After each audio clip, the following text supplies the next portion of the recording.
Well, welcome to our conversation on mission, and it's great to be joined by two gentlemen from our church. So let's just start to my right. Just tell us a little bit about yourself. Well, it's good to be here with you and Wes. I'm Derek. I am a fisherman, married to Ruth, 2 children, 6 grandchildren, and do trips to Uganda. Very good and short. And Wesley, I'm married to Joanne, 4 kids and 11 grandchildren. I farm 20 miles from here, 5A. And when I was young, I was very, very poor.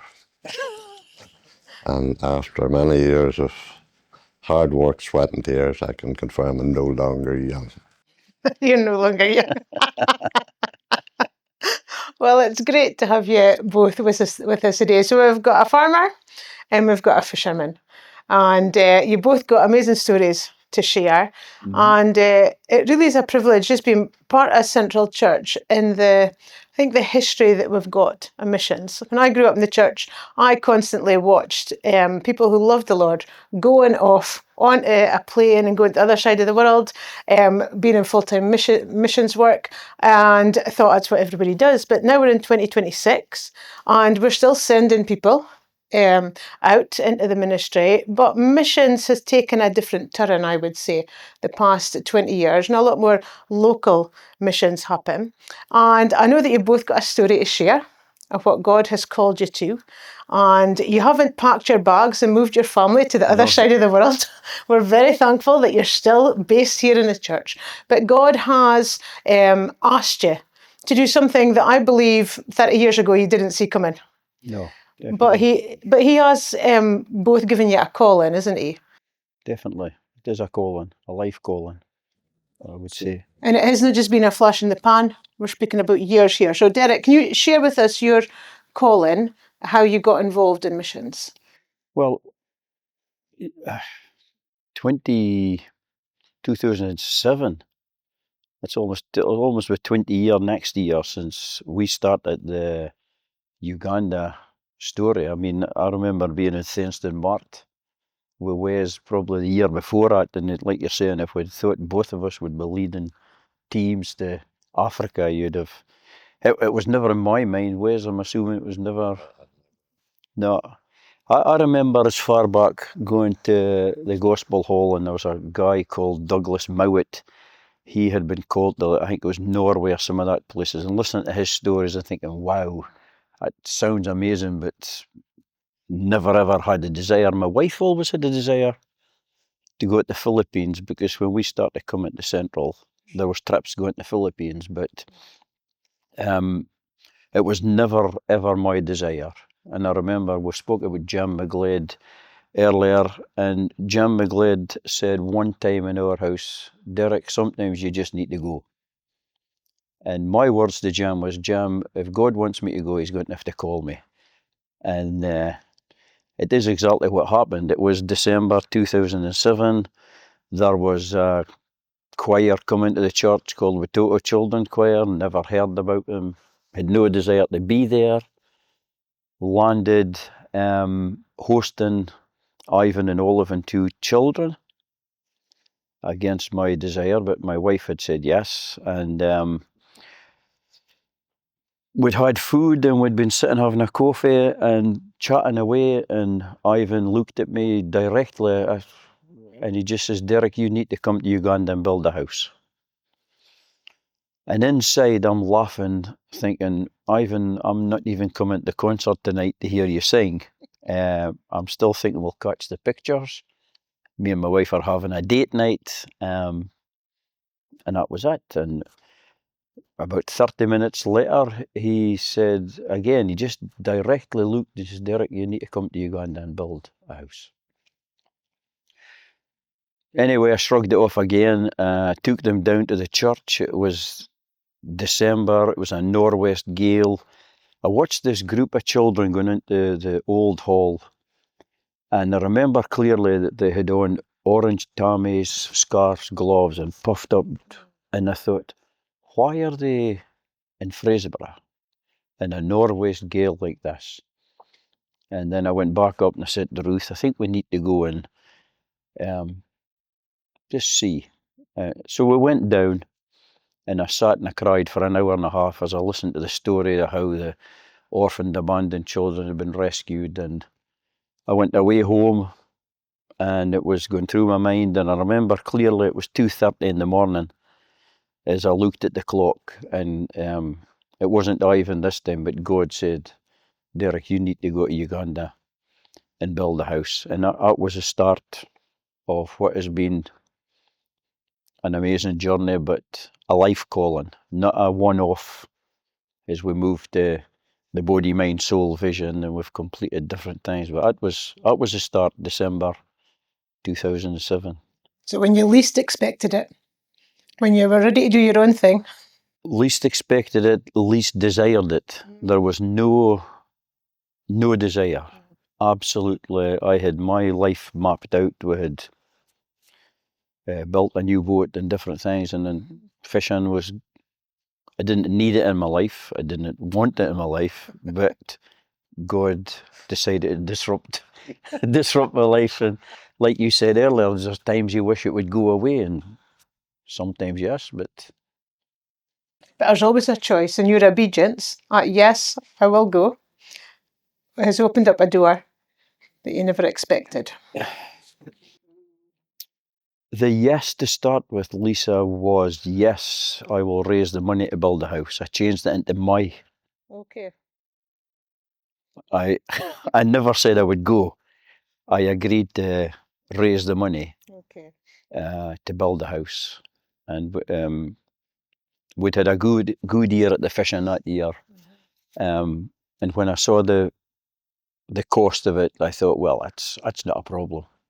If the worst comes to worst, I'm not going to fail. I hate failure. I'll pay it myself. And then the week after we had said, the actual cost doubled.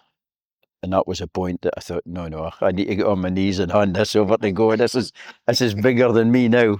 So that was within 1 week, but still not saying I was going. Okay, so you've met this amazing children's choir. You've cried through their concert. You've heard God speaking to you at 2:30 in the morning, and you're still not convinced. Yeah, so you'll raise the money, but here I am, Lord, send somebody else. I think what I've learned over the years is we often quote Jeremiah 29:11, that God knows the plans He has for us. But I believe that for me, I've looked and think that the devil knows as well. And although God didn't reveal body, mind, soul all at once, God knew the plan, and I believe the devil knew the plan, and he wanted to stop it, because the devil knew that if God got Derek Watt onto the start of the journey, he knew what the journey would look like. And well, we're almost 20 years later. And I believe that was what the fight was, to stop me getting. Okay, so there was this wrestle. So you're raising the money for the house. At what point did you decide to book the ticket and go to Uganda? How did that happen? I think it was just as I was reading my Bible, and I was things that I saw that maybe like Wesley was the same. You think, I'm a farmer, I'm a fisherman, but then when you read when Jesus called the disciples, it was fishermen he called. There was a reason behind. So you start to think, well, is it possible that God's calling me for something and I should go? And just things opening up convinced me that, wait a minute, this is something that I need to get involved in. Never imagine even that it would be 2 times or however much. Yes. But that was. It must have been quite special that first time you arrived in Uganda.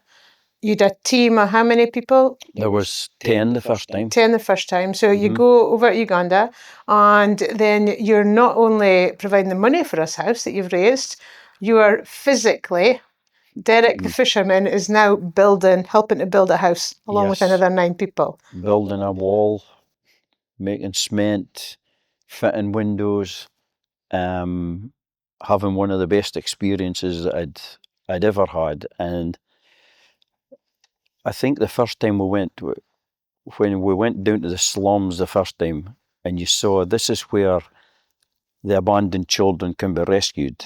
And then you were motivated thinking, well, if I can build this house for 8 children to be rescued from there and putting into a home, that was something that was worth doing. It was a motivation to all of us, the 10 team, to build this house, and it was such a privilege to do it. Amazing start. Amazing start. There, and there's many. We'll come back to the bits that followed from there. But what about you, Wes? Tell us about your calling and how God spoke to you. Well, November 2006 in church, Queen's Road, one night, Kenny Ross said, Wes, do you fancy coming to Ghana with us? I've been thinking about you. And I said, who's going? And he said, George, Jack, and Sparky. Mark, Filipino, Sparky.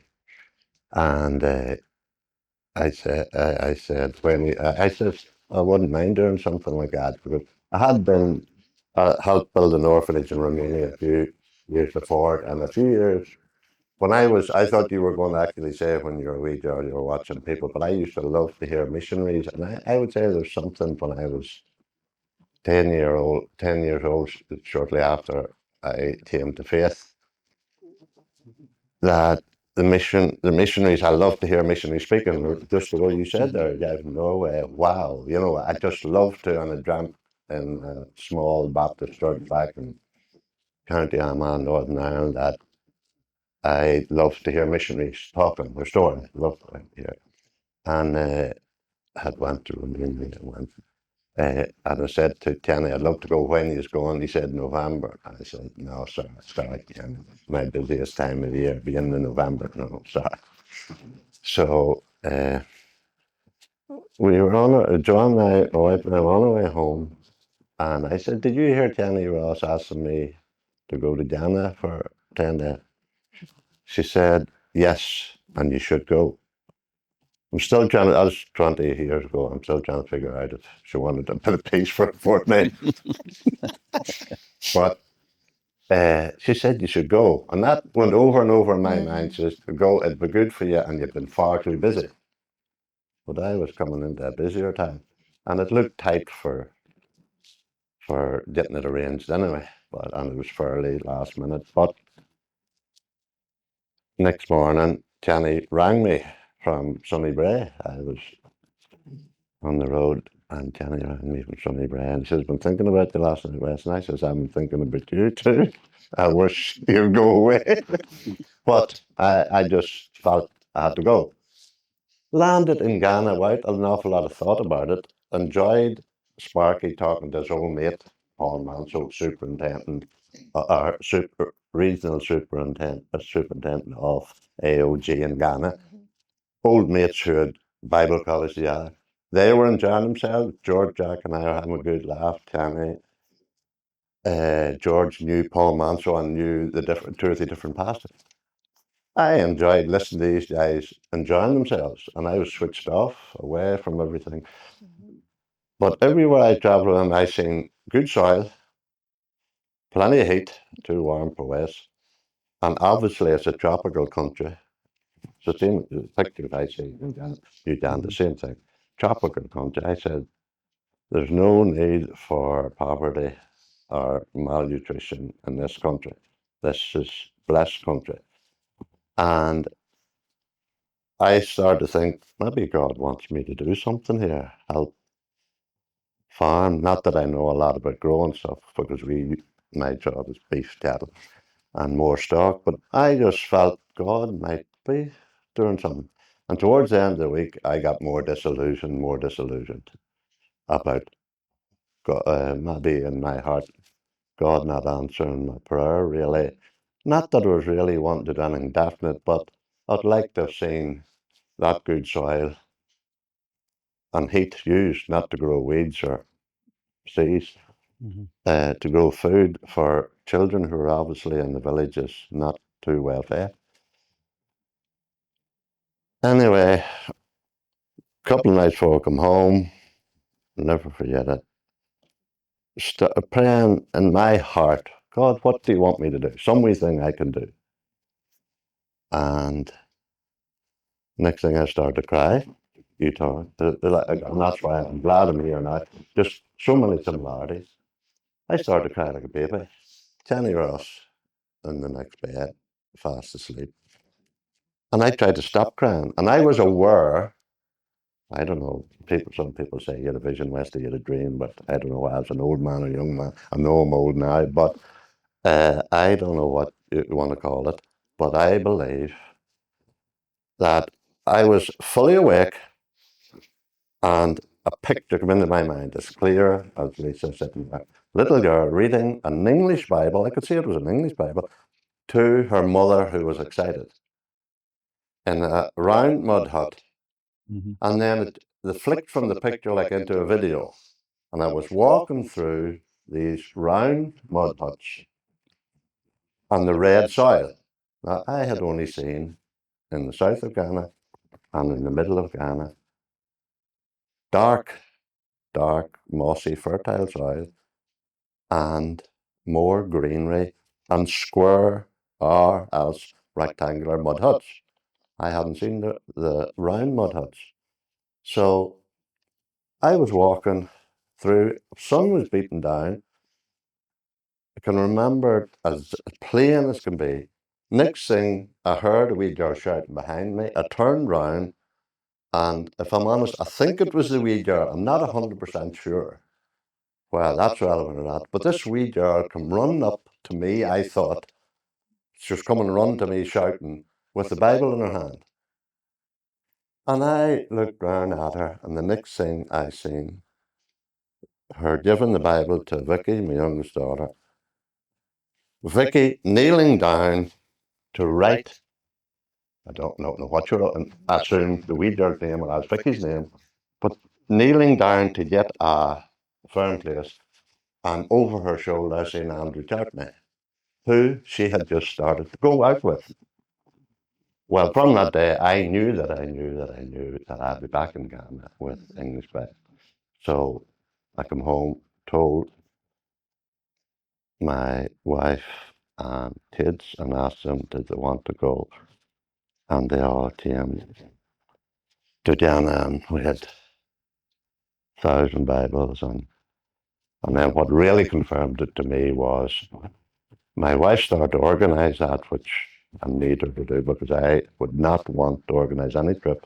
But I'll never forget the day that she said, we took her breakfast together. I was getting cleaned up, was going to Thinston Mart. Joanne went through to the office, and when I was walking out through the office to go to the Mart, she started crying her eyes out, and she said, Wesley, it's one thing taking our kids to West Africa, but we are now taking 2 or 3 other kids, Danny Murphy and Andrew Chartney, and, you know, talking about the risk. She says, I need the writing on the wall that we are doing the right thing here.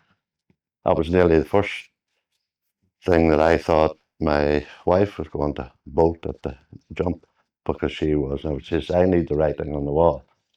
And I said, pray about it. We'll pray about it, love. I went on to Thinston Mart.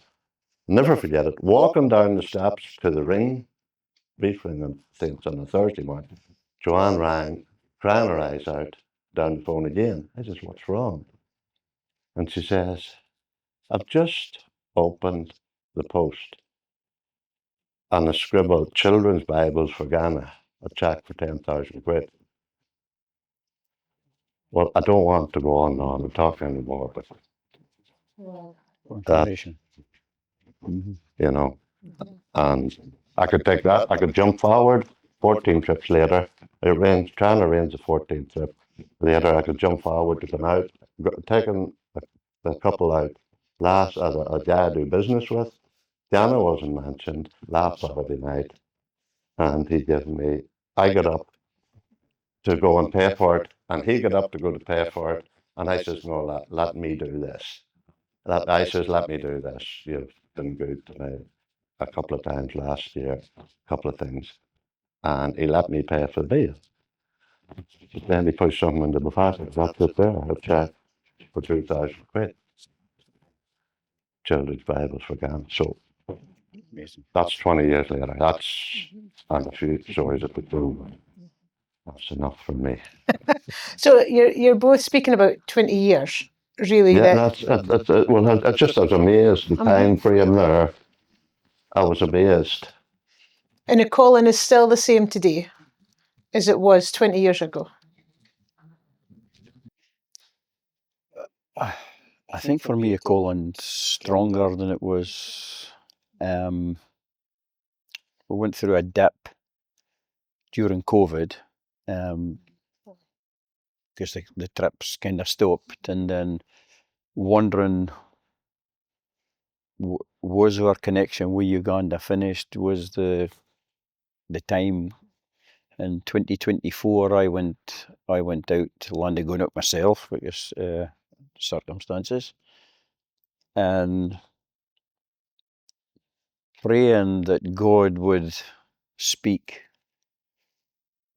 when I was there to see, are we finished, are we not? And found myself in the second row, Watoto Church, Uganda, as the Watoto Children's Choir started singing, God's not done with you yet. So, Remember you saying that? so much more in store, don't you ever forget. And I'm thinking, are they speaking to me? And it was, and I remember my brother John saying, listen for a still small voice, because I was seeking confirmation, and yet God speaking and saying, stop listening for the still small voice, open your eyes and look around at what you have been involved in and what you are. And I remember feeling the R was emphasised, you are still involved with. And phoning Ruth in the morning and saying, now we will be back, coming home and then preparing last year's team. But so, no, I feel more settled now that this is we're calling, this is what we've to continue doing for the next while. Either it's when you get team members last year coming back and saying, oh, we're coming back with you in 2029, and you're thinking, will I still be here in 2029? So for me, I'm more confirmed and settled in this than I was. Yeah, would you say the same? Well, if I'm honest, I sometimes wish it would go away. If I'm brutally honest, and maybe that's wrong to say that or admit that, but it's just the responsibility. If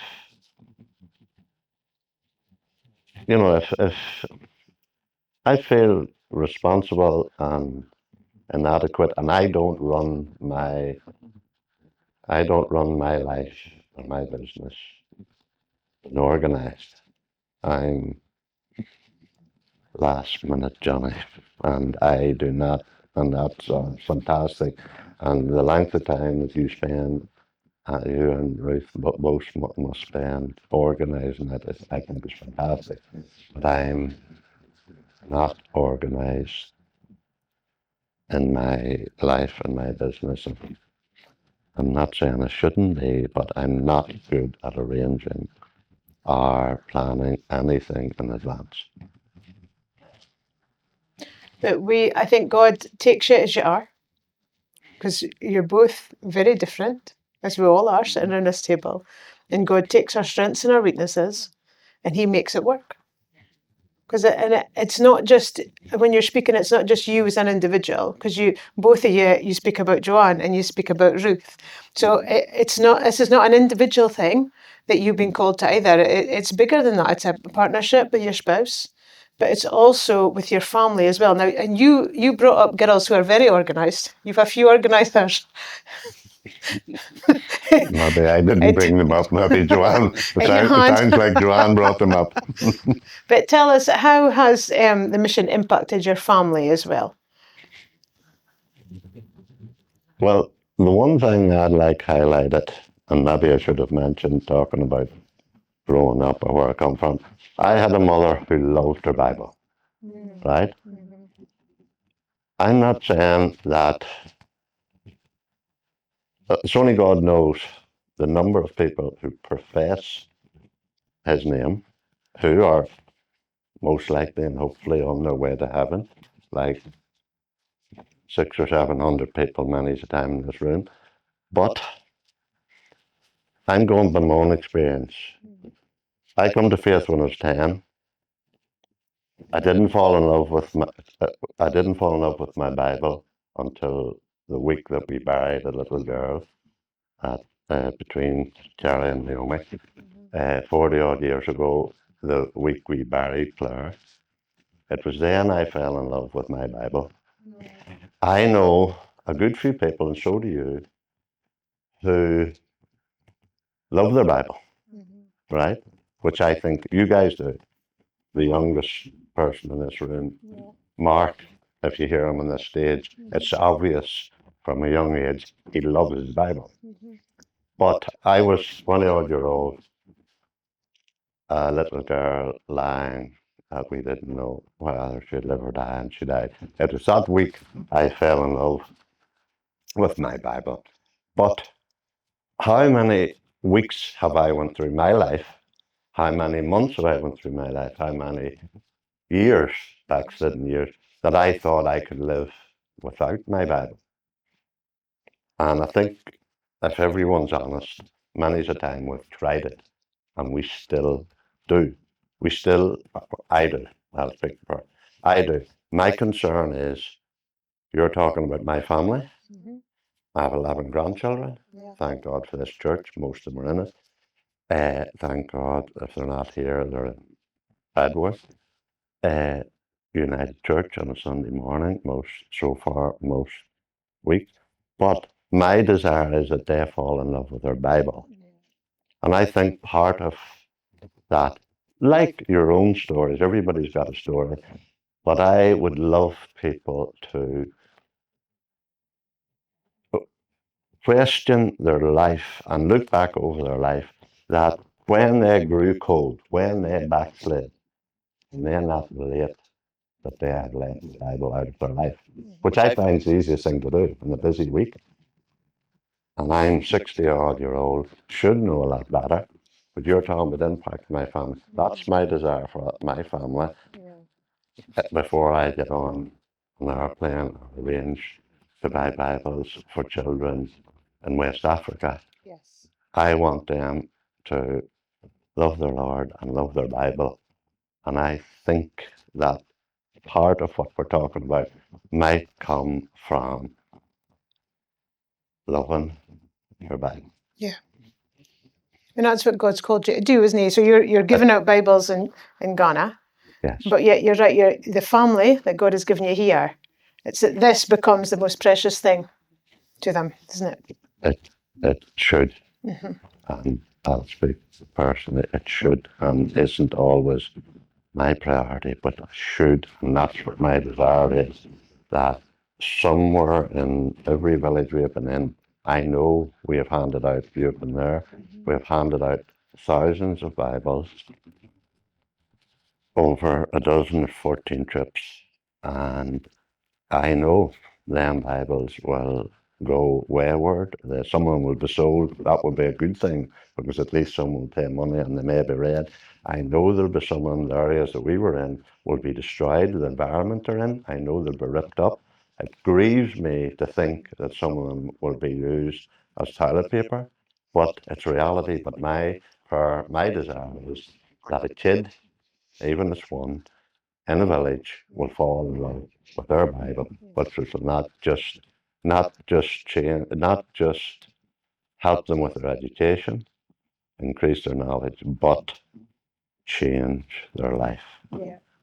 That's my prayer for the kids in Ghana. That's my prayer for my kids, my grandchildren, and every kid that goes to this church, that they will let the Bible sooner or later. Let that change their life. Yeah. It's that verse that says that your word is a light to my feet and a lamp to my path, isn't it? And that's what you want to see. And I think your children have all been in Ghana, haven't they? Yes. 4 of them, and they've all been part of what you are doing, and they're still supporting you. Yes. 20 years on. And is any of them planning on going in the near future?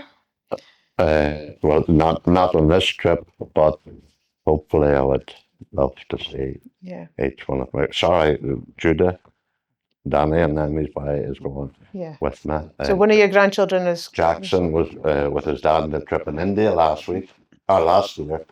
Jackson was. Joshua has been with me. Judah now, number 3 in the age. I'd love to see them all, and I'd love to see, or I don't want to force anything, but I'd love to see them, my grandchildren, all in Ghana at least once, and they can do with that memory what they will. Yeah. Mm-hmm. Right. How about you, Derek, and your family? How's the mission impacted? Family have all been out, and my son-in-law Aaron and daughter-in-law Christette has been.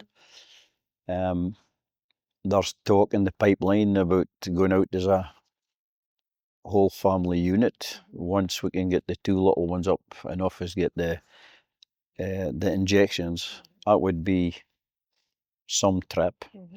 I'm not sure how many hunkies we'll need for that one, because it will be very, very emotional.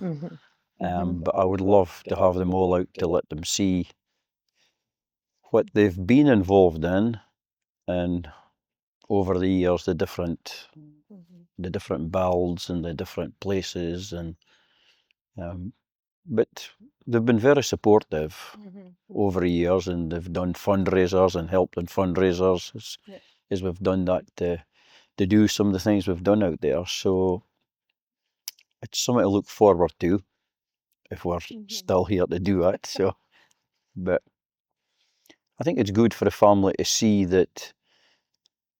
I mean, we have that work ethic that you need to be in work, but we need to work to be able to do what we're doing in Uganda as well. But we want to let them see that it's not the most important thing. Probably before I started this, for me, the fishing was everything, and you were driven, and you wanted to achieve. And Wesley the same, probably the farm.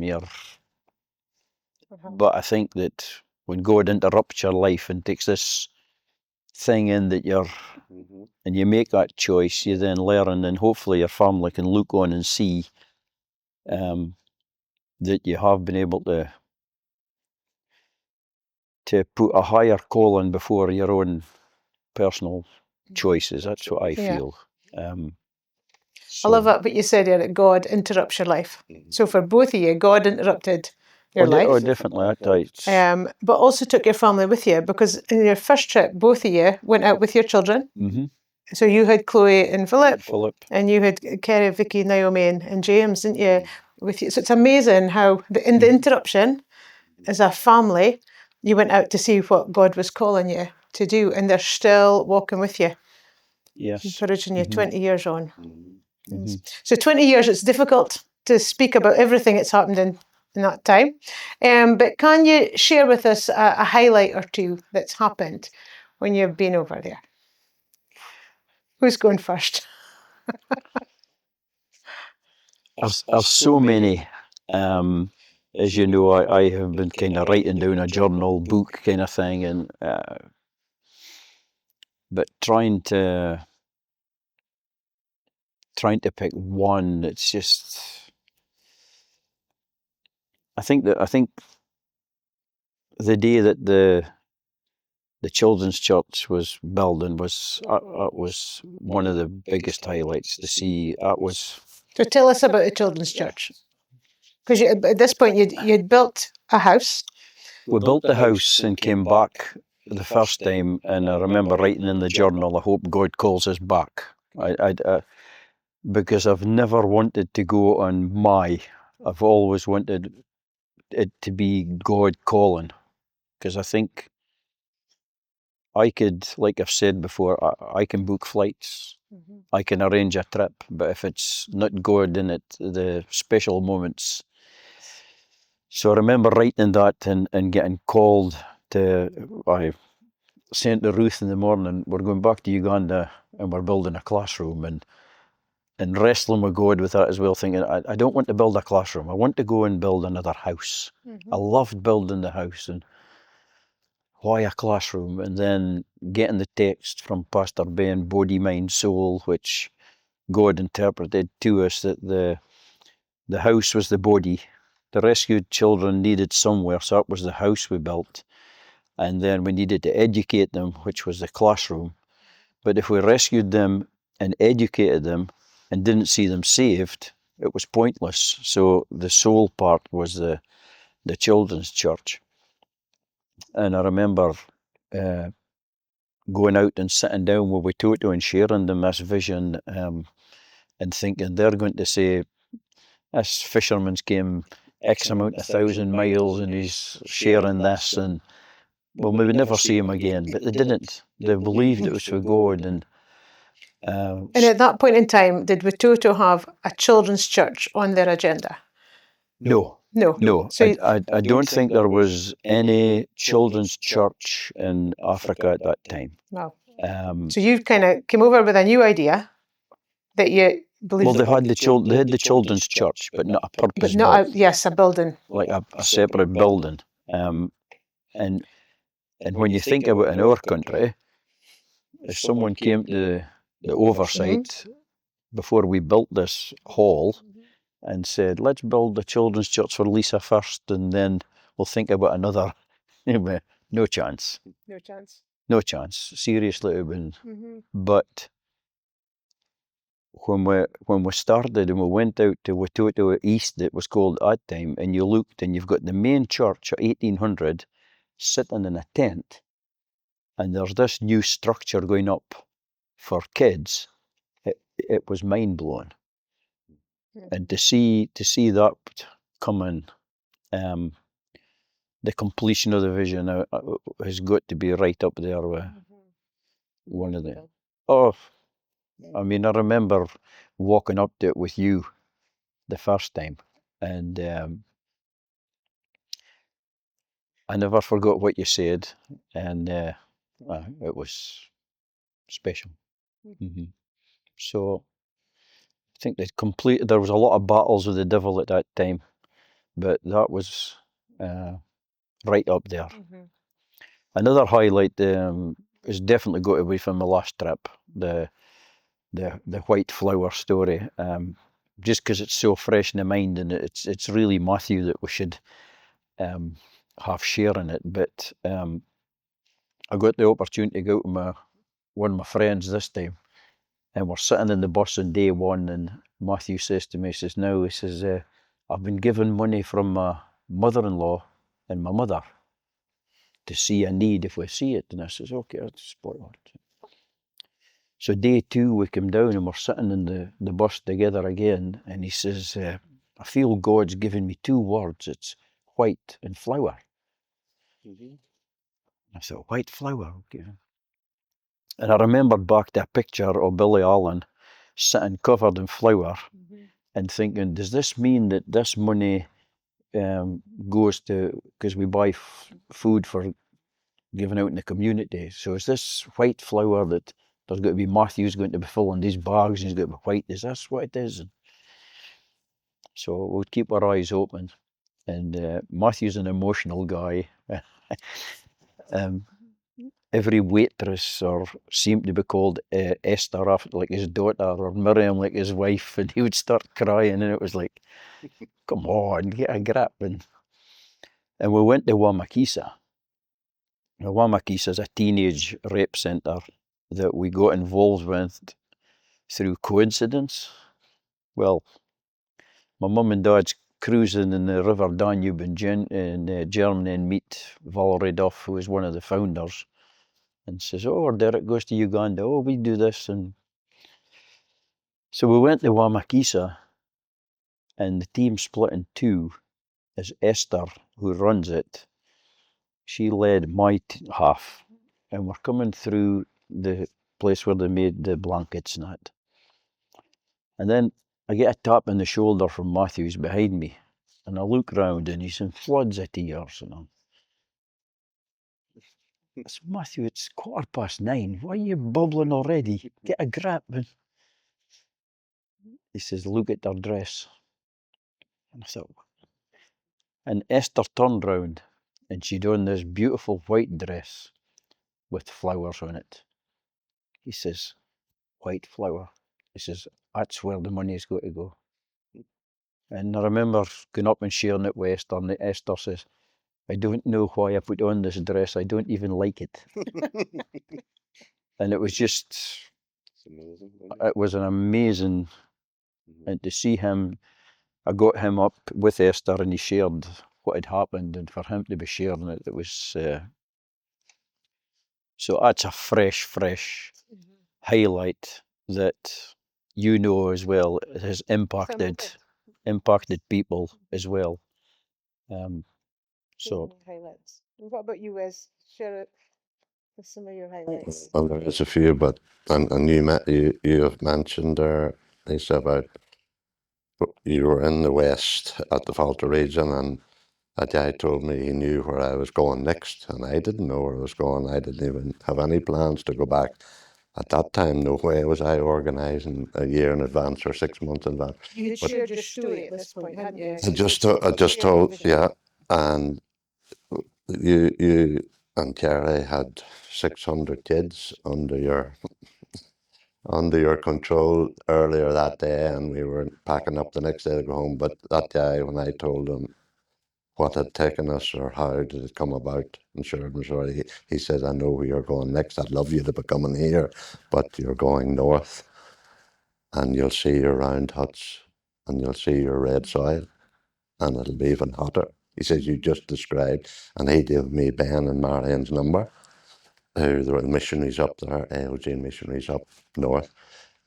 That's a highlight. I could go on. There are a few of them. There's one other thing really sticks out in my mind, and I'm not sure if you were with us, Lisa, but there was one night we were going to 3 villages. We had 100 odd Bibles in the van. 3 small villages, we're told. So we took whatever it was, 100, so many boxes, 100 Bibles at least, and we thought that was more than enough. A pastor was over these 3 church plants. The road, heavy rain, and the roads were getting worse and worse and muddier, and the van was getting stuck. And we went 2 villages, and each kid that we thought above 10-year-old, 12-year-old, got a Bible. There was 46 Bible or whatever. Rachel West could tell you a story. Rachel and Wesley were with us that trip, and I'll never forget the man begging us. He begged Rachel, could he have these Bibles, because we're not going to get to the 3rd village. And we had turned to go back and leave this pastor off at his house. And I said to Rachel, no. We're putting them into the children's hands. No, we're not giving these Bibles. We're running shy of Bibles, and we've still a few days to do. And I asked the man to write down, I was relaying it to, because it's a noisy van, and I relayed to Rachel, asked him to write down the children's names who he thinks can read English, write them down, and whatever the number was. Is it right? Yeah. Those moments are so special. And I could tell you about a building project that has taken another school, and an American coming in, and it's 9 new classrooms, the library, and that. Just a bit like your children's church story. There is similar things, but I could tell you about that and the cost of that Americans have pledged, and it's done. I'm looking forward to seeing that in June. But still, it doesn't go anything above lifting pillows in a girl. I was on my own walking through an orphanage. I had been that 5 years previous. Janet Wheeler, Nappy, orphanage in the middle of Ghana. We're there 5 years before, and to see now, not every bed or every Bible. I went in looking for the Bibles. There's nobody else about. They were away at the school, and I went in looking for the Bibles, and I seen them sticking out under the. And okay, some of them not in great shape, but some of them obviously red. Yeah. That's a highlight for me. Definitely. Just and take us back to that moment when you actually saw the red huts, the round huts, in the red soil that you had in your vision. Because I remember being there. It was such a moment when the guy shared about where you needed to go. But what was it like when you actually saw physically what you had seen in that vision? Well, it's just like Derek said, it's confirmation. Not that there hasn't been plenty of doubts. Not that there hasn't been, not that there hasn't been plenty of mistakes made, or, and doubts that made me think, this is it. I've done my stint. I've nothing more to give, or I've nothing more to do, and nearly sometimes hope that, because I think I'm fair like you there too, in that you just hate talking about money. You do not, even the last time you were here, the way you said it, the last thing you want to stand in this pulpit and think that you're asking anybody for money. Like, you don't like doing it. I know plenty of people who they're brilliant at it. They can joke about it, brilliant at it, brilliant at asking people for money. But I hate asking people for money, even money to go, even sacrificing. Whereas, what, 26 people you took last? Was it 26 or 28? 25, because David missed 25, 25 25 people, and even as the sacrifice and the money that they give to go, you hate even asking people for that, or telling them, well, I don't like doing it, but yet nobody's debtor. No. But I think what has to be said, like people, and even the way you're asking a question, Lisa, and there's been different people in this church say that it's fantastic, you're blessed, you're this, you're that. We are no heroes. It's the people, it's missionaries who have left. Yeah. Definitely. Yeah. But we speak about the body of Christ, and everybody's got their part to play. Yeah. And I like you, I love and been inspired by the stories of those that have gone and moved to another country. And as a child, I always thought that's what I would do. I would go to Africa and be a missionary. But God clearly, for me, called me here. Yes. But the privilege of going on missions to both Witoto, to Uganda, and to Ghana is just, it blows my mind, because it's like you said, God is all through it. It's God's stories that you're sharing with us today, what He has done. Yes, but it's the heroes are the missionaries who are there, who have given up everything, and the past generations who they're standing on the shoulders of. Yes. Yeah, it's getting on a boat and going for weeks to get to another country, not and martyrs. It's those are the heroes. Yes, I think. Yeah. We are comfortable. We are blessed. We are. How can we talk? We're privileged. How can we talk about sacrifice? And that's my concern. yes, to organise something, which I'm not good at, or to give a few quid, starting with a plane ticket, or give of your time and give you this, and people saying, like, there's people saying, it's fantastic, Wesley, what you're doing. And it's a lot easier to give, some people would say, and they give them when I'm thanking them very much. But, we're privileged, we're blessed. We 2 or 3 weeks out of the year for how God has blessed us is small, isn't it? So my concern is not to think it's a big sacrifice. Has there been challenges along the way, though? Is there, whether it's when you've been in Africa or organising the trips, or what have the challenges been? I think personally, it had the biggest challenge was the children's church.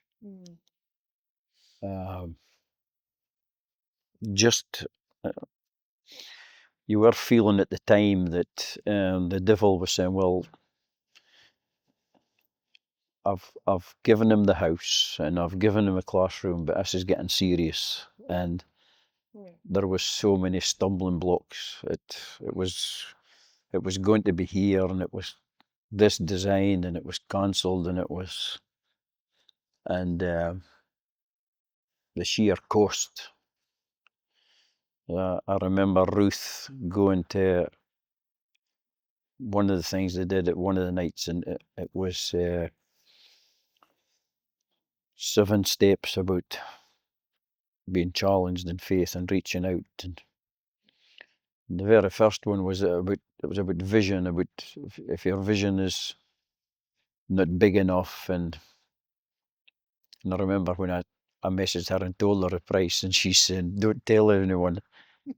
And I'm thinking, and then she knew herself, but it was that challenge that, because I feel in Wesley's the same, when you're leading something, if your doubts flow down through the team, they're going to be the same. So That's true.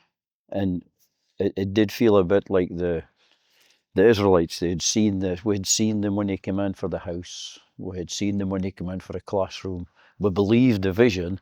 We totally believe in the vision, and we were going to stumble at the price. It was like putting God in a box. And although it was challenging, it was no, we're in the right.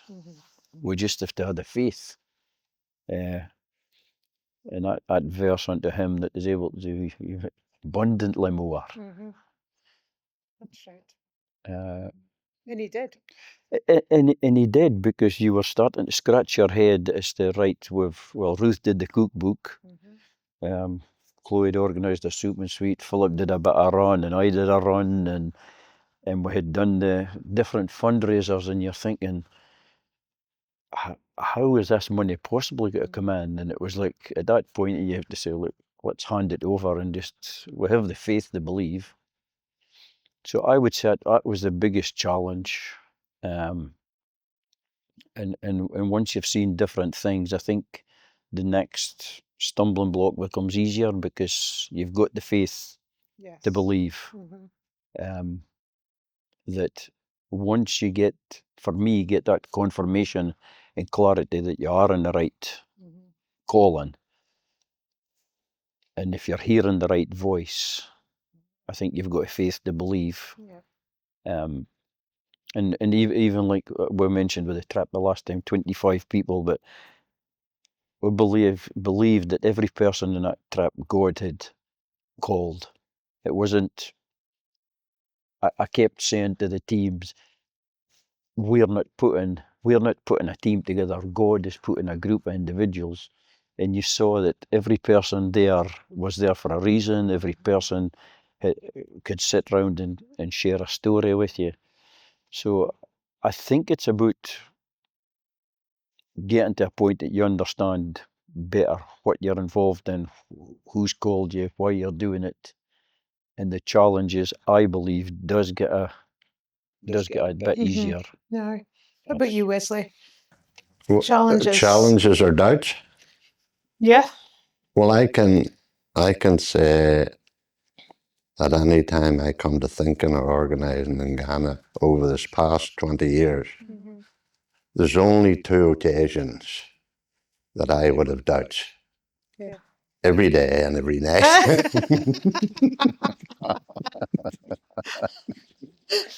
So it's often.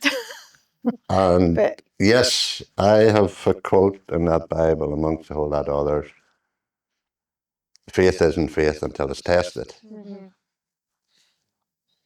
Well, yeah. we've been tested. Mm-hmm. And I'm not playing the martyr or woe is me, I've been tested. But I'm telling you, I've been tested. And there's on personal things that I wouldn't share on a camera. No. And I maybe have even said too much about even, other men and other friends. But, there is things. Mhm. Doubts. Doubts. And that's faith, isn't it? Forsaking all I trust in. Uh, well, it's faith to overcome them doubts, but I'm not too good at it sometimes. I think because you carry the weight of the calling as well. You sit in a different place from those who are part of your mission team. So when your team goes out in June, you have the burden, you've got the weight of that. For the team that went out last year, you carry a heavier weight than others that are coming along and they're enjoying it. But because you've seen the highs and you've seen the lows, it's been amazing that you haven't given up and that you keep going. And for us at Central Church, I think both Uganda and Ghana have impacted our church in a huge way. But we believe that missions are important. It says, Matthew 28, go into all the world and preach the gospel. And that's ultimately why you do what you do, because you want to spread the love of Jesus in these countries that you've been called to. But how do you see that missions is important in the local church here? Why do you think what you do is important? I think it's like the ripple effect that you can see. I mean, I personally think that 25 people even last year come back, and they come back changed. They come back having an experience, having a touch from God, and that spreads, and they want to continue that, because I suppose if you break it down, I mean, us going in and you're filling bags of food, and we're going into the slums and the community in Uganda, we're meeting the needs, and then you come back, and then you can get involved in the church and do the same. You can be involved in the food bank, you can be involved with helping hands, and so I think it's that ripple effect. I think that it impacts the church. It's not just for 2 weeks or your 10 days that you're away, is it? No, It's No. every day. no, and I think, I mean, Time. Wesley did mention that, but when you're leading the trips, it doesn't stop, or it doesn't start on a Friday when you go out and stop on a Sunday when you come back. It's your life.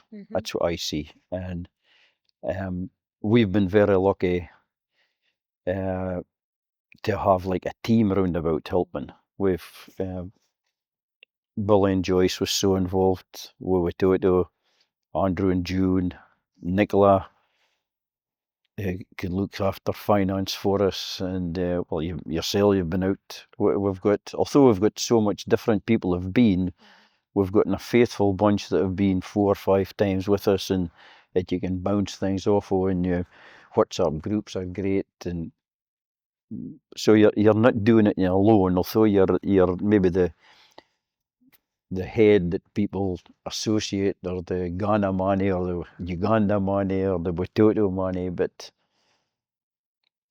having that team around about you to help put things together, to book flights, is essential for, and it's involving people and getting them to step up as well. But for me, for the church, it's just like that. You throw in a stone and you see it. You see It's a the good way ripple of describing effects. it. It does. It's a ripple effect right across the church. Mhm. What would you say, Wes? Well, I just think whether it's a church that's willing to give, they'll be blessed just the way if a family Mhm. are willing to give, they'll be blessed. If a couple are willing to give, they'll be blessed. If a individual are willing to give, you'll be blessed. God will not be in anyone's debt. No. And so let's not talk about, sacrifice or, let's talk about we're privileged, we're blessed, we're blessed, we're privileged. So let's not dwell too much on what we are doing. There's been a lot more done for us than we are willing to do for anyone in Fraserburgh, this church, or Ghana, or anywhere. We have been blessed. It is. Everybody that goes on mission comes back saying how blessed, how challenged they were, and how much it impacts their life for going forward as well, isn't it? Over and over, people talk about they went to give, but But but yes, they received, they were humbled, they were spoken to, and it's the same. I think you're withdrawing from your rat race. Like I thought I moved from Northern Ireland when I was fairly busy, and I thought I had come to northeast of Scotland where nobody knew me, where I had a bit more land and more space, more room, and I'd stepped out of the rat race. And then I discovered that I was soon back in the rat race of business and things. And then I read, and I scribbled it in my Bible. The problem is when you're in a rat race, even you win the race, you're still a rat.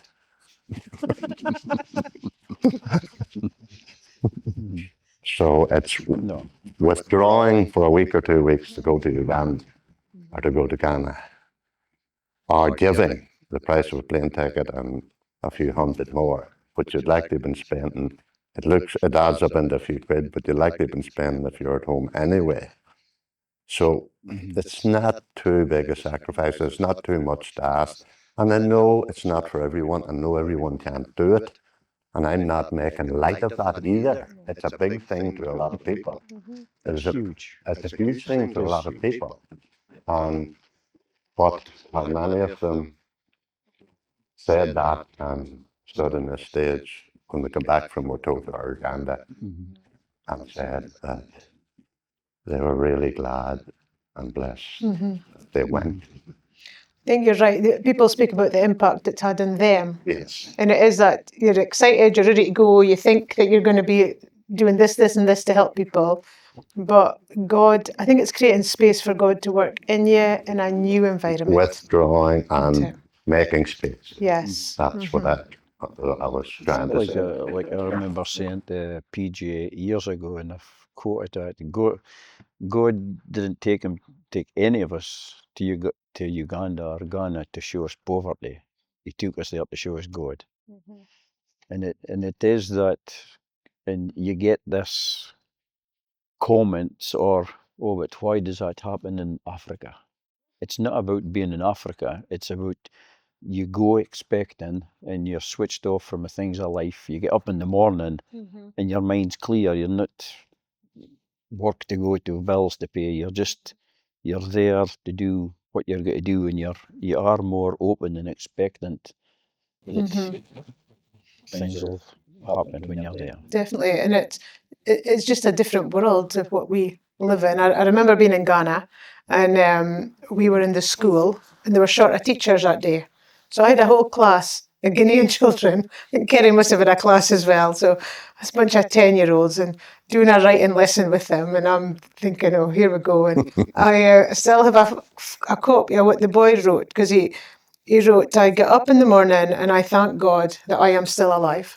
Mhm. And that was a perspective that I had never thought about. We take the very fact that we're waking up in the morning for granted.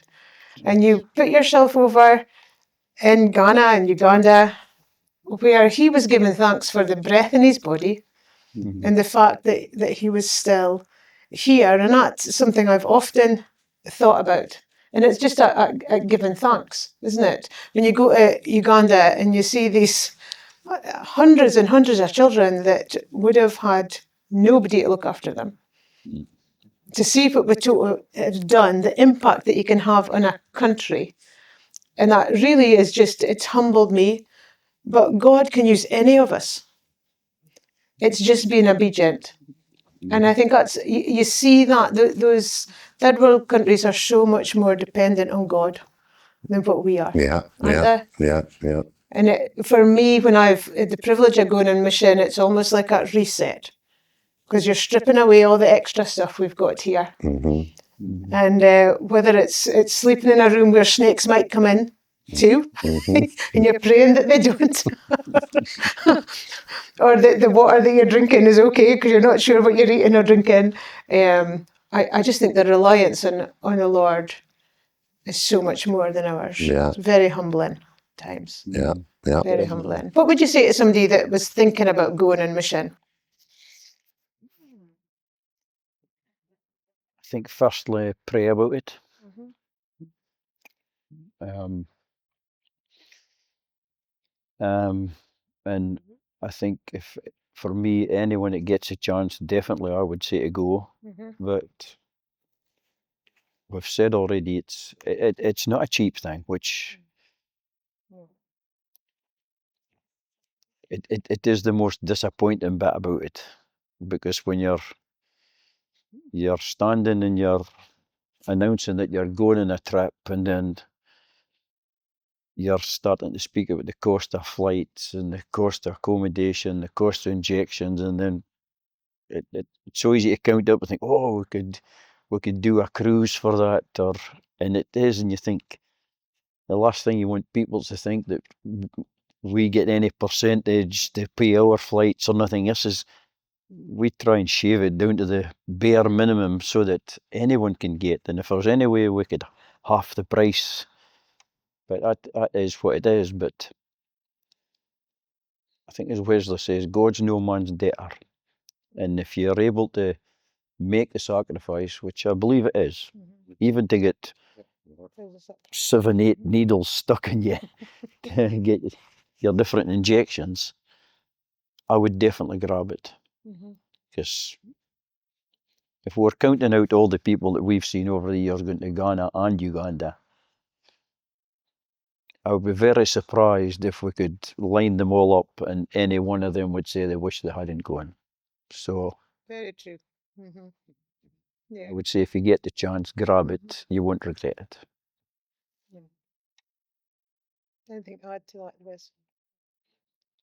Well, just this past week or two, it's ringing in my head, and I've done it before, and you've heard people saying, I want a word from God. I want a word from God. There's the right few words in there. Mm-hmm. Mm-hmm. He's given you the right few words. And I'm not accusing you of not seeking it more than me, but many times I wanted a sign or a word from God and neglected that. And He's given you a book. No, sorry. He's given you 66 books. But you know what I'm trying to say. Like, something comes into your mind and you're wondering why you should go to Uganda next year, or should go to Ghana, or go start a mission trip of your own. Go to Timbuktu. If you go to God about it, He'll show you. He'll give you a word, okay. You get there and stay there a few minutes. He'll show you. He'll answer questions. And here I am saying that 10 minutes about 10 minutes after making a joke about doubts. So guilty. Yeah. Mhm. But you're right. If you open this book, if you read it, if you seek after him, Yeah, he's going to open the door. and if he doesn't open the door for a mission trip, he'll open the door for you to Well, something else. go down and visit a broken-hearted mother, child, widow, orphan in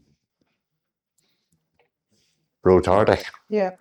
But that's it. We've a responsibility locally as well as abroad. And it's not about being a missionary just for that 2 weeks. Our testimony is just as important when we're here. Mm-hmm.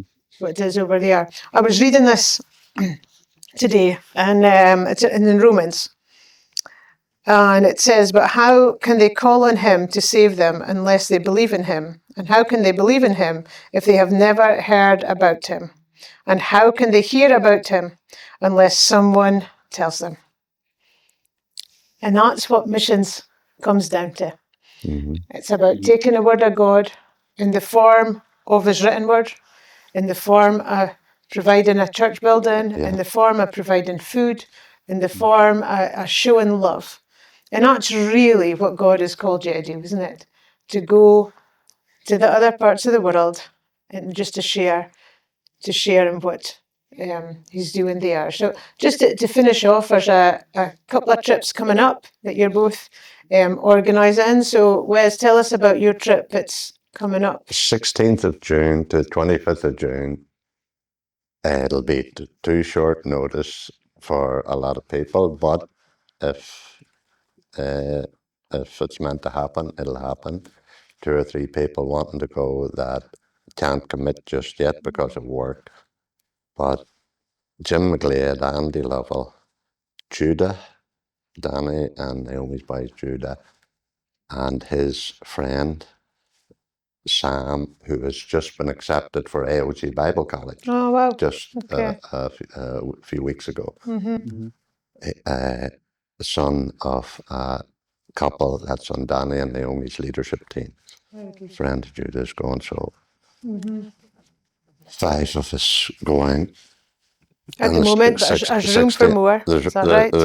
Yes, I'm almost sure. Well, that one of the hold up was I was away there for a few weeks at the beginning of the year, but a hold up before that was just confirming what was shooting and happening in Ghana, because I did not want to be cramping 2 or 3 other teams. There's been a couple other teams from England and America, which I think are very influential in the King's Village, where we're going, and I did not want to be cramping their style or their. So that's part of my excuse for not being organised. So it'll be going up north to the King's Village, which is an AOG. Yes, sorry, I didn't make that clear. Yes, AOG, King's Village, and through that area to have further outreach into other. We try to go to, well, you would know anyone who's out. We try to go to a more remote place if we think that the children can read English. That's a bit of a doubt at the moment about the area that we're in and will be going in, but also looking forward to seeing this. You said that the girl that's hoping to, well, not just hoping to start a church in an area that she has in her heart. I'd like to see that and like to meet Jess. And they have almost the price of a little chapel raised to build a new church in a remote village. We would like to help. Well, I'd like to help or encourage her if we can do anything to help her. And we would like to help resource the library, a new library in Lumbunga. at the second school, the college would like to resource that. And when we say resource it, we believe that the first textbook that they have ever seen or that they have ever held was the Bible. And I haven't thanked the people that go to this church that have given a lot of money and a lot of Bible and prayed, and I'm going to try to put together a wee leaflet, and that's what I would say. If I'm going to try to put a wee leaflet together next week or following week, that'll be better, that maybe a wee bit more informative than these stuttering over words. That people will remind people to pray. That's what I'm asking. So pray for the Ghana trip. Pray for the Ghana trip. If somebody feels that Lord's laying it in their heart to come, just to contact you. Yeah. And also, if somebody wanted to support by giving Bibles or giving for your mission trip, how much does a Bible cost? Approximately £12 now. 12 odd pounds converted. And it'll be a hardback. It's a good Bible. Well, that's a hardback children's Bible, 12 quid. That's, if somebody wants to do that, that's okay. But if God wants it to happen, it happens to it, doesn't it? And I'm not saying that flippantly. No, I know. I'm not trying to be clever when I say that. I don't want to be flippant about that. But like yourself,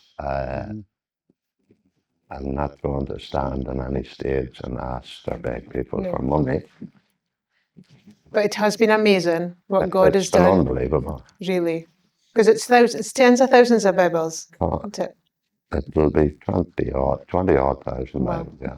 It'll be 20 odd. Well, and we believe the difference that the Word of God makes in a child's life from the beginning. It's shaping the foundation that they build their life on.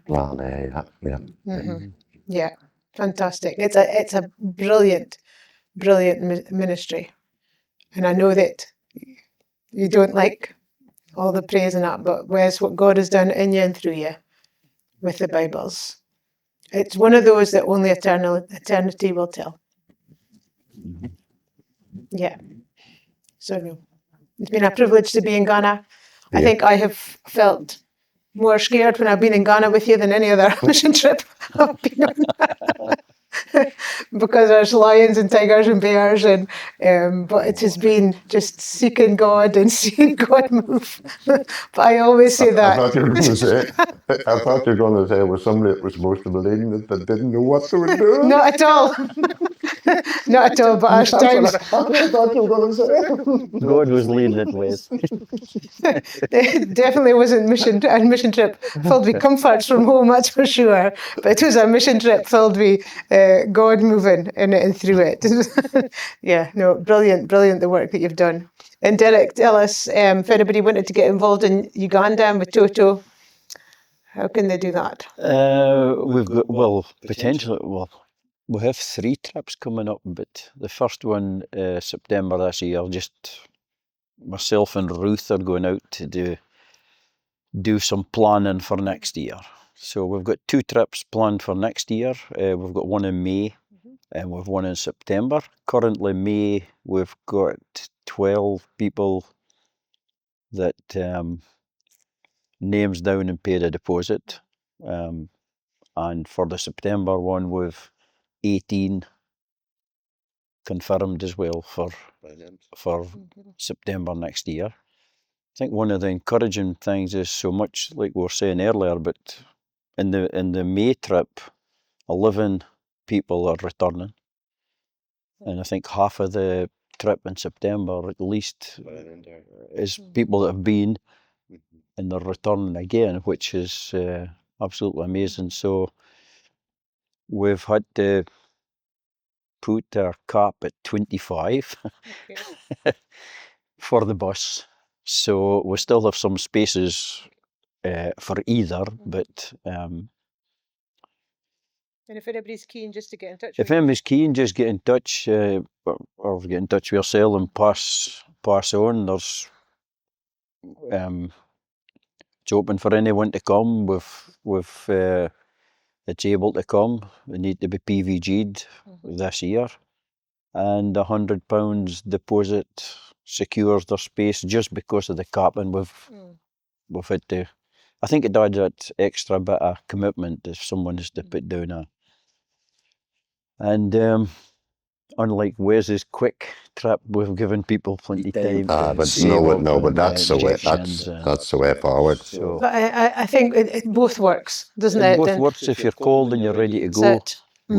And I think for Uganda, for me, I've been amazed at what God has done with the children's church. When you see that buildings and it's not just one children's church. Watoto went on to build a children's church now as standard as part of what they do Each with their campus. different locations, which is phenomenal, really, when you see it. But one of the highlights for me is just how humbled I've been sitting in the slums with those that just have nothing, but yet they've got God.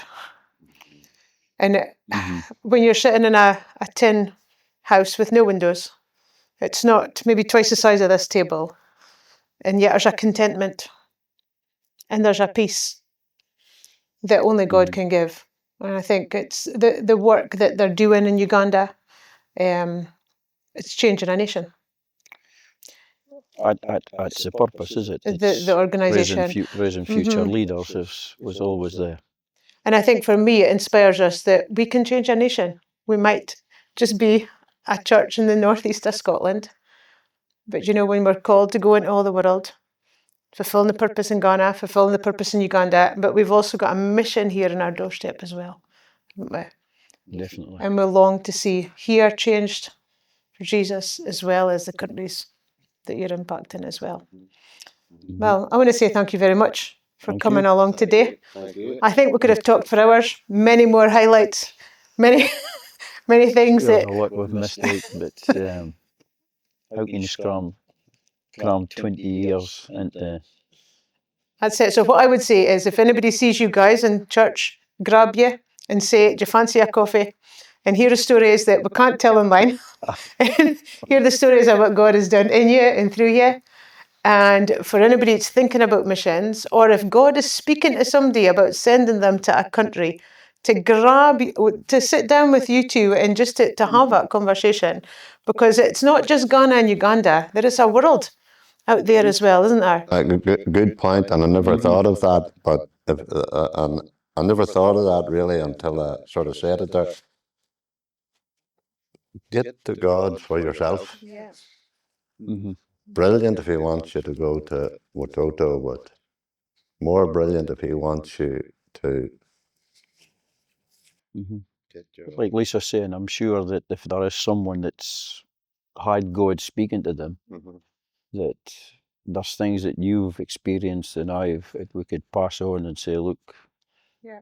I remember one thing I was just reminding, when you're speaking about that, when we were raising money for the children's church, it was a lot of money. It was, I don't need to go into this, but it was a substantial amount of money. And I was in Tesco's, walking down the aisle in Tesco's, and a gentleman spoke to me. And I didn't know who it was. And I still don't know who it was. But he says, I'm going to give you a wee bit of advice. He says, keep a note at every penny that's given, where it comes from, so that if you ever need to be accountable, you can turn around and you can say, look, that's where because it was a lot of money that was coming in. And I did that, and I don't know who that man is to this day. No. I have my beliefs. Good advice. I won't say on camera, because people say no. And where did that happen? In Tesco's in Fraserburgh. Well, every little helps. So.